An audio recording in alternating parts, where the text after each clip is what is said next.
नमस्कार, स्वागत है आपका हमारी खास पेशकश में। आपके साथ मैं हूं अभिषेक कात्यायन। कोरोना वायरस अपना रूप लगातार बदल रहा है। ब्रिटेन में मिले नए स्ट्रेन ने पूरी दुनिया को फिर से डराया है। अभी तक वैक्सीन पूरी तरह से लोगों को मिली भी नहीं थी कि वायरस के इस नए स्ट्रेन ने वैज्ञानिकों को भी परेशान कर दिया है। इस नए स्ट्रेन की खासियत यही है कि यह तेजी से फैलता है। अब शंका इस बात की है कि यह भारत में भी आ गया है।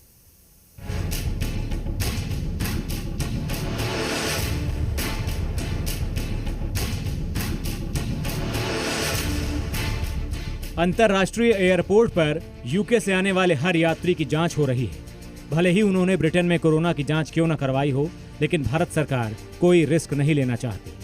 ब्रिटेन से आए यात्रियों को हर हाल में 14 दिन के लिए क्वारंटाइन किया जा रहा है, क्योंकि इस बार कोरोना वायरस का खतरा और बढ़ गया है। ये बच्चों को खराब कर रहे हैं सर। हमारे टेस्ट कन्फर्म हुए हैं उधर बच्चों के, अभी ये आगे बोल रहे हैं कि इनके टेस्ट होंगे दोबारा। इनको ये नहीं पता कि अभी मौके पे टेस्ट करने हैं, पहले क्यों नहीं बताया इन्होंने परिवार वालों ने। दिक्कत ये बोल रहे हैं अभी कि इधर इनको दोबारा टेस्ट करेंगे और 8 से 10 घंटे दोबारा स्टे करेंगे इधर। ब्रिटेन में कोरोना वायरस के नए स्ट्रेन ने हालात बेकाबू कर दिए हैं। नए स्ट्रेन की वजह से यूके में सबसे सख्त लॉकडाउन किया गया है, क्योंकि वायरस का नया स्ट्रेन ज्यादा खतरनाक है, तेजी से फैलता है और शायद इसीलिए भारत इस बार पहले से ज्यादा तैयार है। अगर हम इस न्यू वेरिएंट की बात करें तो इसका R0 जो है वो इससे ज्यादा है। जो अभी करंट वायरस है उससे ये 0.6 गुना 0.6 के नंबर से ज्यादा है। इसका ये मतलब कि ये एक व्यक्ति से अगर 2 व्यक्ति में फैलना होगा तो ये 3 से या 4 में फैलेगा। तो इसलिए ये समाज में ज्यादा जल्दी फैल सकता है और इसलिए केसेस बढ़ सकते हैं। ब्रिटेन की ये नई मुसीबत भारत के लिए बड़ा खतरा साबित हो सकती है, क्योंकि यूके से आए लगभग 8 यात्रियों में कोरोना की पुष्टि हुई है। शक जताया जा रहा है कि इन लोगों में कोरोना वायरस का नया स्ट्रेन हो सकता है। That will be known when we do once we do a genome analysis, for it will be sending the sample to NIV Pune. सरकार कोरोना के नए स्ट्रेन के मामले में कोई कोताही नहीं बरतना चाहती, इसीलिए उसने 31 दिसंबर तक ब्रिटेन की फ्लाइट्स पर रोक लगा दी है। इसके अलावा नए वायरस स्ट्रेन पर नई गाइडलाइंस भी जारी की गई हैं। इन गाइडलाइंस के मुताबिक यूके से आने वाले यात्रियों का RT-PCR टेस्ट होगा। राज्य सरकार ये जांच सुनिश्चित करेगी। पॉजिटिव आने पर spike gene based RT-PCR test होगा। पॉजिटिव मिले यात्रियों को आइसोलेशन में रखा जाएगा और इन यात्रियों के सैंपल NIV पुणे भेजे जाएंगे। पुराने वायरस से संक्रमित यात्रियों को होम आइसोलेशन भी दिया जा सकता है। पॉजिटिव यात्रियों के जीनोमिक सीक्वेंसिंग में SARS-CoV-2 यानी नया वेरिएंट मिला तो उनको अलग रखा जाएगा। टेस्ट नेगेटिव आने के बाद ही उन्हें जाने दिया जाएगा। जिनकी रिपोर्ट नेगेटिव होगी उन्हें भी होम आइसोलेशन पर रहना होगा। एयरलाइंस चेक इन से पहले सभी यात्रियों को ये गाइडलाइंस बताएंगी। हमारे भारत में लेबोरेटरीज ने अब वायरसेस जो यहाँ आइसोलेट हुए हैं उनकी ट्रैकिंग करी हुई है और हमें जहाँ तक भी हमारे पास डेटा अवेलेबल है उसमें ऐसा सिग्नल, ऐसी म्यूटेशन हमने डिटेक्ट नहीं करी है। जो म्यूटेशंस डिटेक्ट करी हैं वो इनसिग्निफिकेंट हैं, उसका कोई महत्व आगे तक अभी तक हमने नहीं डिटेक्ट किया। ब्रिटेन से आए यात्रियों को गाइडलाइंस के पालन और कोरोना की जांच के लिए 8 से 10 घंटे तक एयरपोर्ट्स पर रुकना पड़ रहा है। इससे उनके परिजनों को भी कुछ परेशानी हो रही है। जब उन लोग लंदन से बैठेंगे तो रिपोर्ट कराएगा तभी तो आएंगे इधर। वो यूके से जब वो लोगों ने लैंडिंग किया, जब उनको जांच करते तो वो यूके से बैठते नहीं ना, वो लोग वो वहीं पे रुक जाते ना। फिर यहाँ आके फिर उनको फालतू में ऐसा टाइम वेस्ट करने की क्या जरूरत थी। कोरोना वायरस के पुराने स्ट्रेन से ही दुनिया को अभी तक छुटकारा नहीं मिला था। नए स्ट्रेन ने अब खतरा और बढ़ा दिया है। ऐसे में एक सवाल ये भी उठता है कि क्या जो वैक्सीन बनाई गई है या बनाई जा रही है, क्या वो नए स्ट्रेन के सामने फेल हो जाएगी? वैक्सीन पे तो कोई असर नहीं होगा ऐसे माना जा रहा है कि आज के दिन में वैक्सीन में क्या होता है कि वैक्सीन जब हम लोग जो लेते हैं तो हमारी शरीर की जो प्रतिरोधक क्षमता जो है वो बढ़ती है और वो प्रतिरोधक क्षमता के लिए वो जो एंटीबॉडी जो हमारे बॉडी में बनती है वो कभी अलग अलग तरीके की होती है जो वायरस पे हमला करती है। तो इसलिए उसमें कोई फर्क होगा या उसका कोई असर होगा ऐसे अभी कहा नहीं जा सकता। तो वैक्सीन तो मेरे ख्याल से उतनी इफेक्टिव रहेगी जितनी अभी है।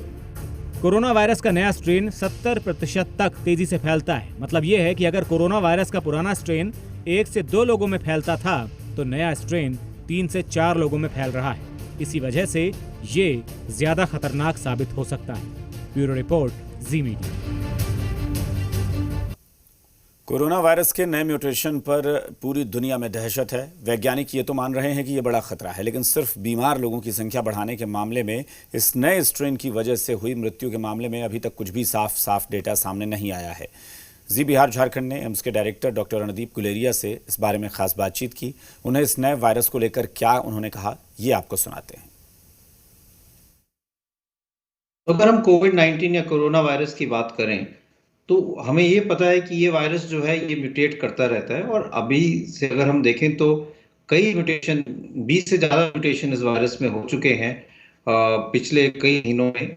और जो ओरिजिनल वायरस था चाइना से जो निकला था उसमें काफ़ी हद तक चेंज हो चुका है। जहाँ जहाँ पे ये वेरिएंट है वो ज़्यादा इन्फेक्शियस है और वहाँ पे एकदम केसेस बढ़ रहे हैं। और इसकी वार्निंग यूके अथॉरिटीज़ को वहाँ के डेटा एनालिसिस वालों ने दी, क्योंकि उन्होंने इसका जेनेटिक सीक्वेंसिंग किया था। और ये एक कॉज ऑफ कंसर्न हो गया कि ये जो म्यूटेशन हुआ है और जो नया वेरिएंट आया है, ये हो सकता है कि ये ज़्यादा इन्फेक्शियस हो, ज़्यादा फैल रहा हो और इससे केसेस बढ़ सकते हैं।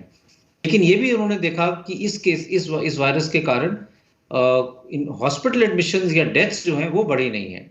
तो जो वायरस है विरुलेंट ज़्यादा नहीं है, ज़्यादा मोर्टेलिटी नहीं करता, लेकिन ये जो नया वेरिएंट है इससे ये लगता है कि हो सकता है कि ये ज़्यादा जल्दी फैलता है।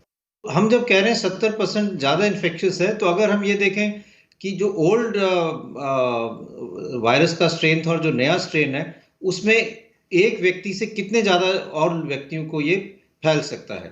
तो जो हम अगर इसका जो हम कहते हैं R0 कि एक, अगर हम कहें कि R0 2 है तो इसका मतलब एक व्यक्ति से 2 लोगों को ये वायरस ज़्यादा फैलेगा और इस तरह से वो आगे कम्युनिटी में स्प्रेड होता है। अगर हम इस न्यू वेरिएंट की बात करें तो इसका R0 जो है वो इससे ज़्यादा है। जो अभी करंट वायरस है उससे ये 0.6 गुना 0.6 के नंबर से ज़्यादा है। इसका ये मतलब कि ये एक व्यक्ति से अगर 2 व्यक्ति में फैलना होगा तो ये 3 से या 4 में फैलेगा। तो इसलिए ये समाज में ज़्यादा जल्दी फैल सकता है और इसलिए केसेस बढ़ सकते हैं। लेकिन केसेस बढ़ेंगे, हेल्थ केयर सिस्टम पे थोड़ा स्ट्रेन पड़ेगा, लेकिन डेटा ये नहीं कहता अभी तक कि इससे डेथ्स ज़्यादा हो रही हैं, लोगों की हॉस्पिटल एडमिशन ज़्यादा हो रही हैं, लेकिन लोगों में ये बीमारी ज़्यादा फैल रही है। ये बेसिकली इसका तात्पर्य है।